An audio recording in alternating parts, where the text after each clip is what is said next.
Since 2003, the GT3 RS badge has stood for the most track-focused 911 Porsche can get away with putting number plates on. Each generation has pushed the limits of performance with ever more aero and technology to defy the laws of physics.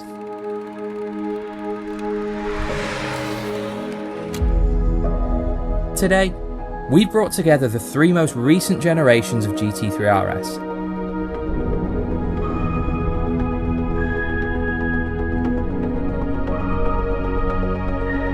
(997), (991) and (992). All in their original Gen 1 guise to explore how Porsche's ultimate track-focused 911 has evolved. We'll compare them on British B roads because they're primarily road cars after all, and try to choose our own sweet spot of the GT3 RS lineage.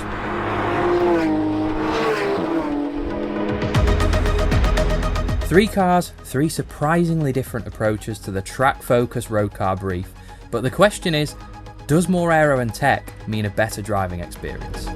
Let's find out.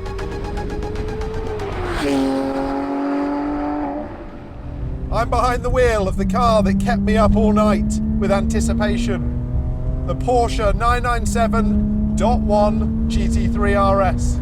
It's a car that embodies everything I love about driving. Raw power, precision engineering, and the unmistakable Porsche motorsport heritage.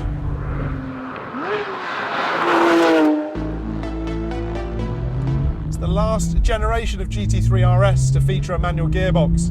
That said, I bet Matty P's enjoying that PDK box in the 991, zipping up to the red line at 9,000 RPM.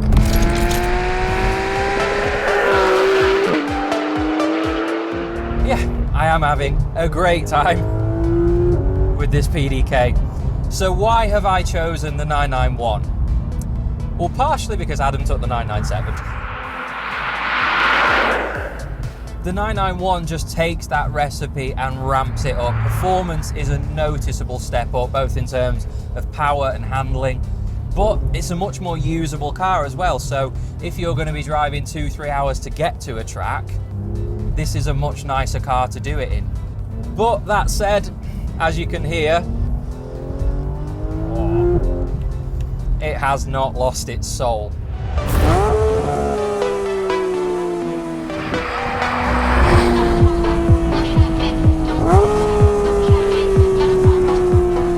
Ramping it up a bit wasn't enough for me.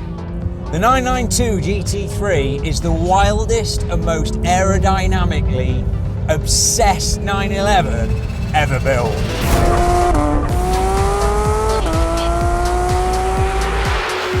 This is not a car, it's a weapon. Those two cars in front, they are lovely cars.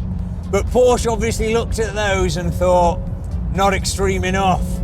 So they gave this a wing that could double as a dining table, suspension that belongs on an F1 car, and a drag reduction system straight out of a Le Mans prototype.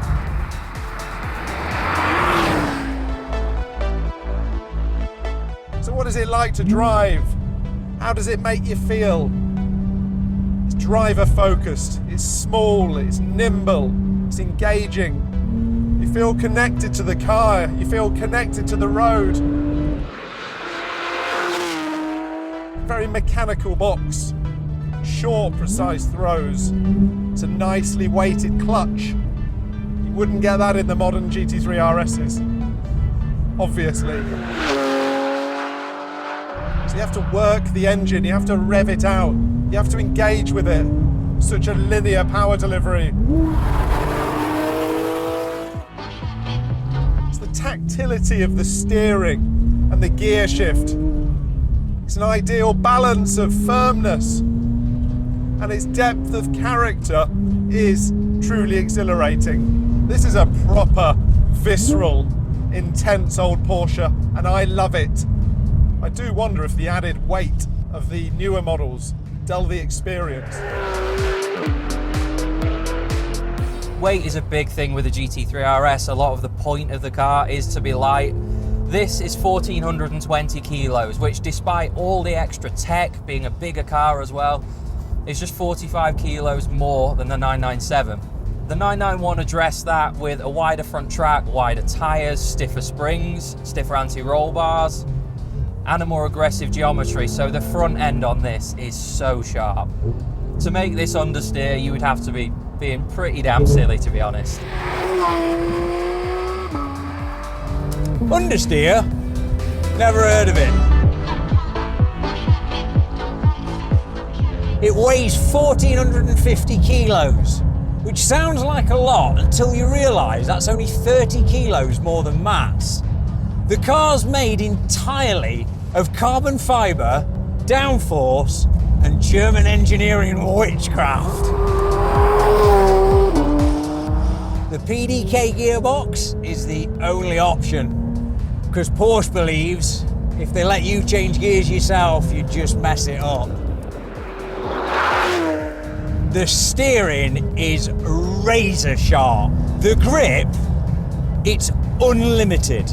It's like being fired out of a railgun whilst you're strapped to a jet fighter. And that's the thing with this car. You don't so much as drive the 992, you strap in and survive.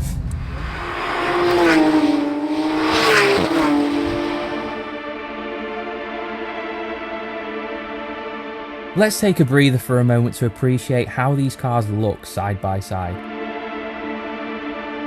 While the DNA is unmistakable, the changes over the years have been dramatic. In isolation, the 997 looks wild, but here it's almost understated. Nothing that doesn't need to be there, everything focused on the driver.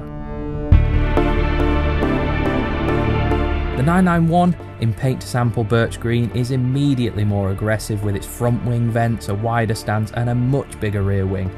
But sit it next to a 992 and it's still a relatively clean design.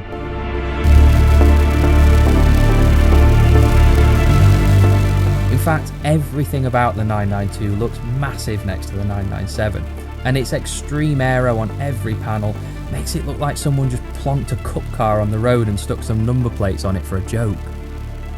But do these advances make for more fun on the road? I think we need another drive to find out.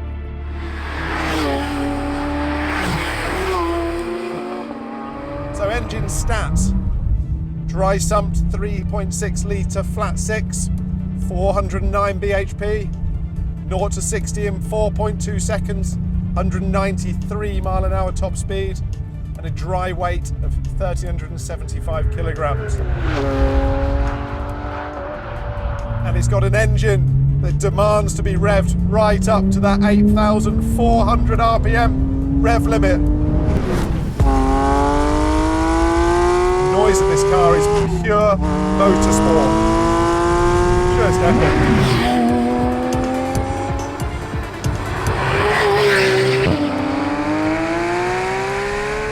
Replacing the legendary Metzger in the 997, this is a 4 litre flat 6, not to be mistaken with the 997 GT3 RS 4 litre. That was still a Metzger. This is a brand new at the time, direct injection unit, 493 horsepower, or 500 PS, which sounds a bit better, doesn't it? Famously in the GT3 rev to 9,000 RPM. Now in this Gen 1 GT3 RS, it's only 8,800. It sounds like a cup car.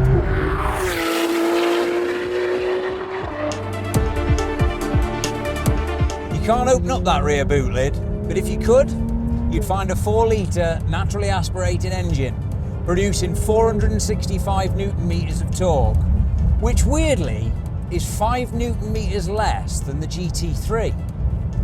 I don't know. It kicks out 525 brake horsepower. It's a modest uplift from Matt's car, but who cares? Because it revs to 9,000 RPM. 9,000 RPM! That's the kind of numbers you expect on a superbike. It's f***ing mental!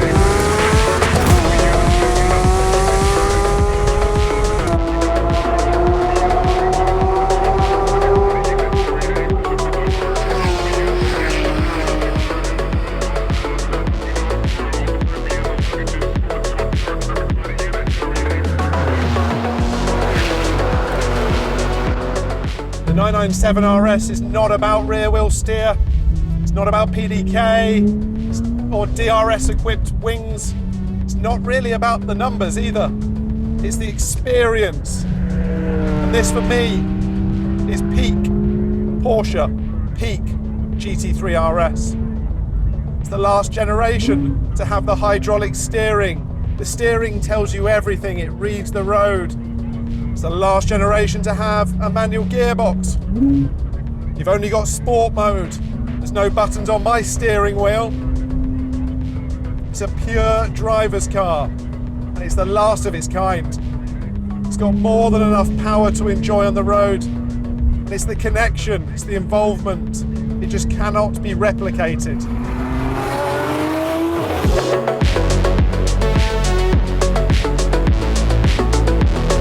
Now, tech is a big difference between these three cars, and one thing I love about the 991 is it has some tech to improve the driving experience. You've got rear wheel steering, you've still got the passive adaptive dampers like you have on the 991, but you're not inundated with buttons. Down here, you've got PDK Sport, which gives the upshifts a bit more of a thump, or if you've got it in automatic mode, if you're driving around a track, you could just leave it in automatic PDK Sport if you want. You've got sport mode for the adaptive dampers, you don't need that on the road. With it in soft mode, it's perfectly supple on a British road. But the great thing is, none of this stuff is intrusive. When you drive in the car, you are driving the car. There's nothing to fiddle with on the steering wheel. You just get in, you go. And of course, the owner of this has put the new GT3 RS gear stick in, so it looks more like a manual, and it is fun to use like that as well. Has a great feel to it, and you can sort of pretend to be an old cup car driver. It's also put extended paddles on with flashes of green, and this birch green spec with the roll cage matching the stitching. It's gorgeous, isn't it? And the steering wheel, just like the 997, has no buttons on it at all. That's great. It's so driver focused, there's nothing to distract you. Well, I've got enough buttons, knobs and dials for all three of us. So what tech do we have? Active aero, rear wheel steer, and that makes this car feel half the size. We've got a drag reduction system that produces 840 kilos of downforce. Just think about that for a minute. This is no longer a car. It's an algorithm on wheels. The tech is mind-blowing. That DRS wing, it flattens on the straights and then it slams back into place when you brake heavily. You see, Porsche obviously realised that the GT3 RS driver doesn't want a turbo and that absolutely no driver wants a battery. So rather than riding the 1,000 horsepower wave that the rest of the manufacturers have, they've instead looked elsewhere to increase the lap times. And my God, did they find it. We've got so many options here. We've got the kind of setup that would usually require a couple of mechanics, a ramp, and a good half hour in a pit garage. I can change how aggressive the diff is. And I'm not talking a permanent change until I come back in the pits for recalibration. I can do it on the fly. And I can have a different diff setting for coast compared to acceleration. And that means that you can have the corners set differently on the way in compared to the way out. I mean, it's just nuts. But there's more.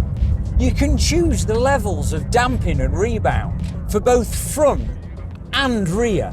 And I don't mean you can have it either hard or soft. There's 8 different levels for each. We all hear that phrase, race car for the road, but this actually is a race car.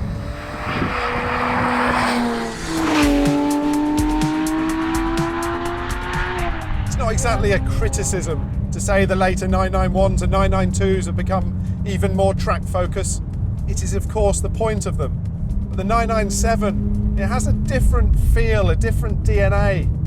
The 991s and the 992s, they're capable away from the track, but they never seem truly content on the road. So arguably, this is the best of the 3 road cars that we have here today. Plus, it's half the price of a 992 GT3 RS. Road versus track balance is an interesting discussion between these three. So I feel like, obviously, they're all made to go around a track, but they're predominantly road cars. Some people say, we'll see what Paul thinks, that the 992 has gone a little bit far towards track. This hasn't. Just like the 997, as I say, this is perfectly supple on a road. You could drive this for hours to a track, ham around a track. You could even go for a B-road blast on the way home. Like, I'm perfectly comfortable in these 918 style bucket seats. It's a fantastic road car, but it is a phenomenal track car as well. This car's track credentials haven't ruined it for the road, and that's what makes the GT3 RS so special. It's just hard to criticize this, and it's such a nice balance between the other two that if you don't have the funds to buy all of them, I think this is the one you go for.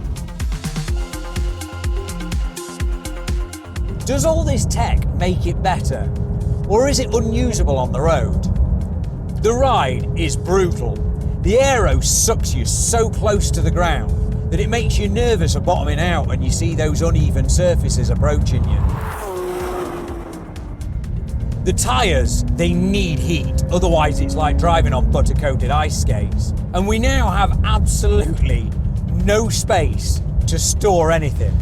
There's no frunk, and there's a set of scaffolding behind me. So if you're going on a trip, you're either joining us on one of our tours that have a luggage van, or you're just going on your own. On track, and I know because I've driven this very car on track, it is flawless. On a fast B road like this, it is devastating. But if you just want to go out for a Sunday drive, you need to take a spine surgeon with you.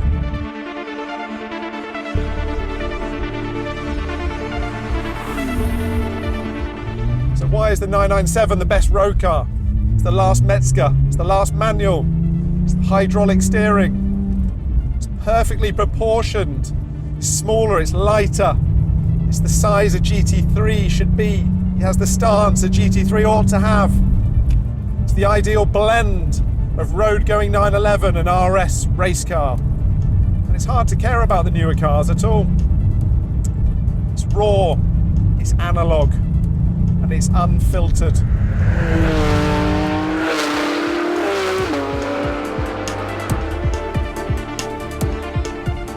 I'm going to try really hard to say pick anything that I think could be better.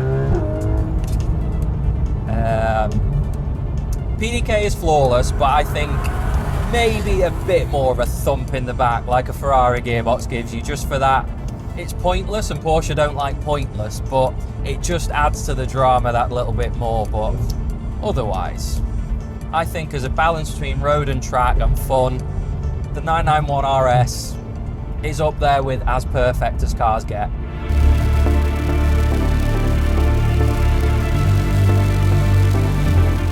You see, that's the real debate.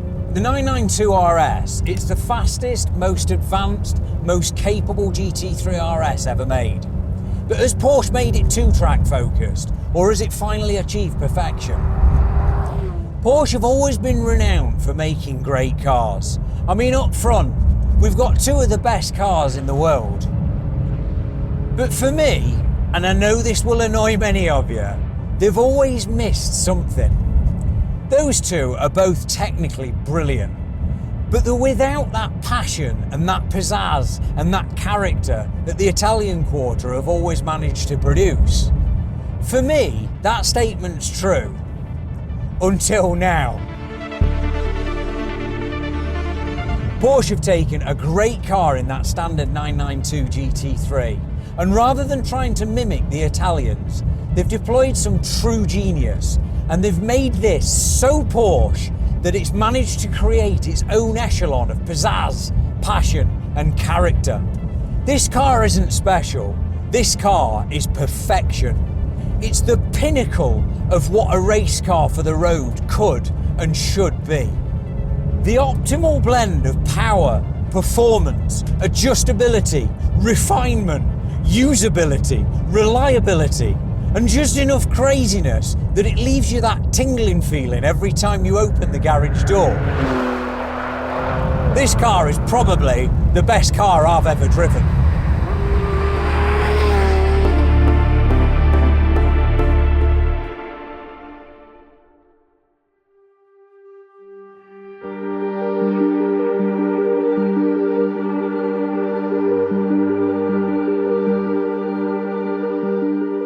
There are few better ways to spend a day than driving any one of these cars on these roads. I'm not sure the camera crew who are still defrosting would agree, but no one likes a moaner. So, what have we learned? Well, whatever GT3 RS you choose, you're getting one of the most intoxicating, involving driving experiences money can buy, with a soundtrack from the hangar straight at Silverstone. But each generation has its own character, it suits a different person or a different occasion. The 997 is the most immediately rewarding. It's raw, involving and fun before you've even breached 40 miles an hour. It demands effort, but it gives back every bit of what you put in. The 991, once controversial but now almost universally loved. Performance is a massive step on from the 997. So much so that I kept having to back off during the flyby shots to avoid a little racing incident. PDK might lack the engagement of getting it right in the manual 997, but it is just so good and it suits the nature of the 991. It takes higher speeds than the 997 for it to truly come to life, but it still has soul despite the tech, and given the leap in performance and all-round usability, the 991 is the best of both worlds RS. The 992. It's a car so capable it's almost intimidating. While straight line pace is similar to the 991, cornering speed is on another level, and that is saying something. The ride is firmer, but it's by no means unbearable like I'd heard it could be. The biggest issue though, at road speed you just can't get anywhere near its dynamic capabilities. But it still sounds like a cup car, it feels incredible to drive. Put simply, the 992 is an engineering masterpiece. So, which GT3 RS should you buy? Well, it depends what you want and how much you have to spend. If you have the money, buy them all and choose whichever one suits your mood or activities that day. If it's solely for B-road blasting on a Sunday morning and you want a car you can really grab by the scruff, the 997 is unbeatable for involvement, and there will almost certainly never be another manual RS. If you're doing some more miles, maybe driving a couple of hours to get to a track or taking it on tours, the 991 is more usable and will still set your hair on fire when it's hammer time, especially for the money. If you have double the budget and want the ultimate, it has to be the 992, especially if you're doing most of your miles on track. This car will blow your mind. Just so I'm not sitting on the fence, if it was my money, it's close between the 997 and 991, but I'd ultimately pick the 997. To quote a certain other car journalist, it's the one that gave me the fizz. For Mr. Nostalgia, also known as Adam, the choice is obvious. After spending the entire day in the 997, for him, they just don't make them like they used to, and how fast do you really need to go on the road anyway? Paul, he's sticking with the 992 because he wants his GT3 RS to be the wrong side of crazy, and he tells me his internal organs are currently up for sale in his quest to buy one. Don't think the 991 is being left out though, because it's an unbelievable car, and it is the best all-rounder here today. We'd love to hear which one of these you would choose and why, so let us know in the comments below.